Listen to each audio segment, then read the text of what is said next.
비트코인이 채굴 이상으로 1시간이 넘는 시간 동안 1블록 생성에 실패했습니다.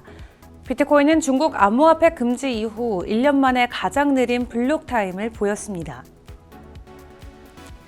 올해 국내에서 해외를 오간 비트코인 규모가 69조 원에 달하는 것으로 나타났습니다. 국내 거래소에서 금지된 암호화폐 파생 상품 투자 수요가 늘고 있다는 점에서 비트코인을 해외 거래소로 옮긴 뒤 암호화폐 선물 매도 등을 통해 수익을 내기 위한 것으로 풀이됩니다. 업비트가 카카오 먹통 사태로 암호화폐를 제때 팔지 못한 고객들의 손실을 보전해주기로 했습니다. 업비트는 해당 시간 카카오 계정 로그인에 실패한 고객을 대상으로 3일간 거래 수수료를 환불해주기로 했습니다. 삼성 자산운용이 암호화폐 ETF에 대한 리서치를 진행하고 있다고 밝혔습니다. 삼성 자산운용은 암호화폐 ETF는 노력한다고 출시되는 것이 아니기 때문에 금융당국을 계속해서 모니터링하고 있다고 전했습니다. 유럽연합의 암호화폐 규제안 미카에 증권형 토큰과 NFT가 포함될 가능성이 확인됐습니다. 유럽연합 집행위원회는 미카 법위에 NFT를 포함해달라고 제안했다고 밝혔습니다. 일본 경찰이 암호화폐 관련 사이버 공격의 배후로 북한의 해킹 그룹을 지목했습니다. 일본 경찰청과 금융청은 일본 암호화폐 기업에게 해킹 그룹의 피싱 공격에 주의할 것을 당부했습니다.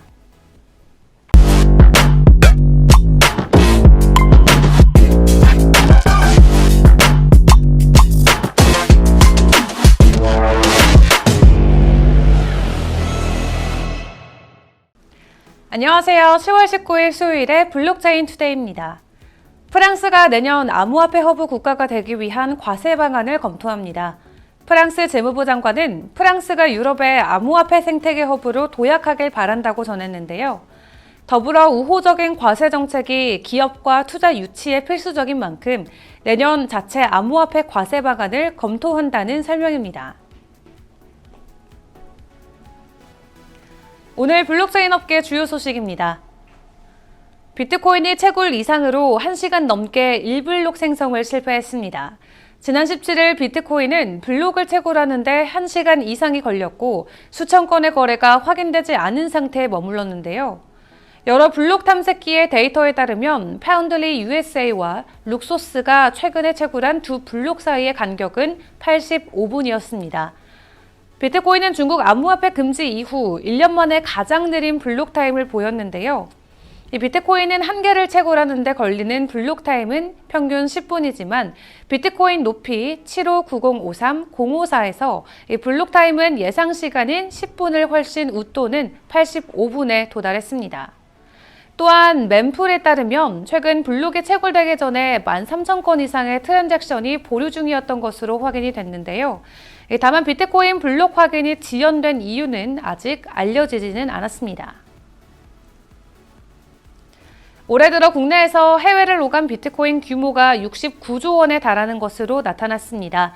크립토컨트의 데이터에 따르면 빗썸과 코인원, 코빗, 또 고팍스 등 국내 4개 암호화폐 거래소의 올 1월에서 9월 비트코인 입출금 규모는 17조 2,515억 원에 달했는데요.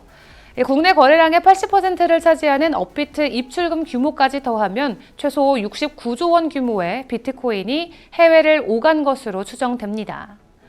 이는 대부분 해외 거래소를 통한 거래로 파악되는데 국내 거래소에서 금지된 암호화폐 파생 상품 투자 수요가 늘고 있다는 점에서 비트코인을 해외 거래소로 옮긴 뒤 암호화폐 선물 매도 등을 통해 수익을 내기 위해서라는 설명입니다. 또한 해외 주식 투자와 유학 그리고 주거비 용도의 송금 목적으로 암호화폐를 활용하는 사례도 증가하고 있는데요. 암호화폐는 환전 수수료가 적고 외환 당국의 감시망을 피할 수 있어서 기존 통화의 대체 수단으로 부각되고 있는 모습입니다. 국내 암호화폐 거래소 업비트가 지난 15일에서 16일 카카오톡 먹통 사태로 암호화폐를 제때 팔지 못한 고객들의 손실을 보전해주기로 했습니다.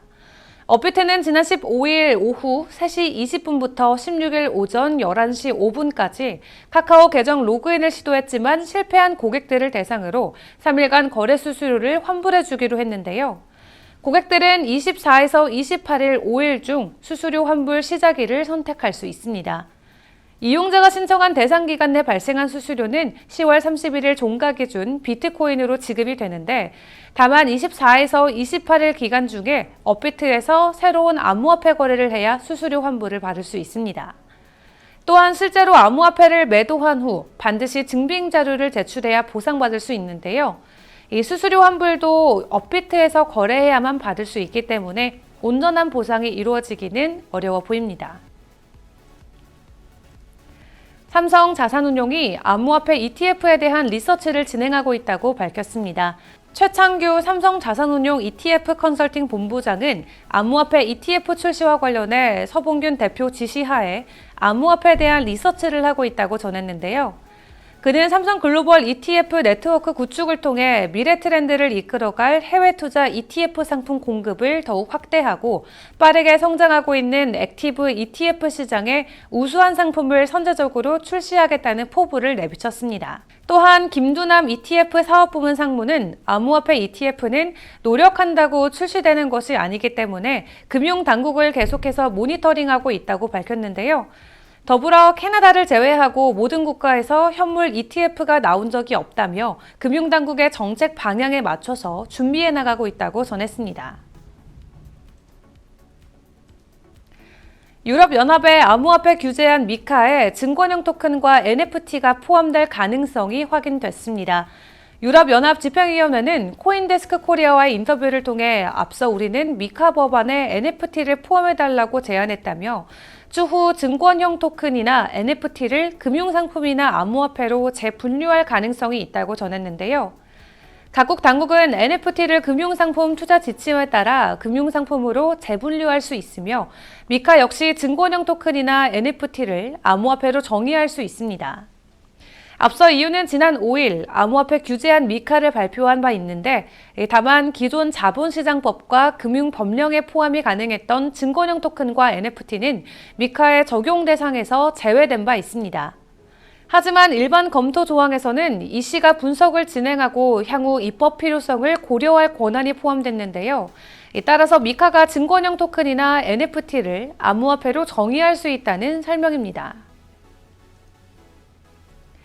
일본 경찰이 지난 수년간 암호화폐 관련 사이버 공격의 배후로 북한의 해킹 그룹 라자루스를 지목했습니다.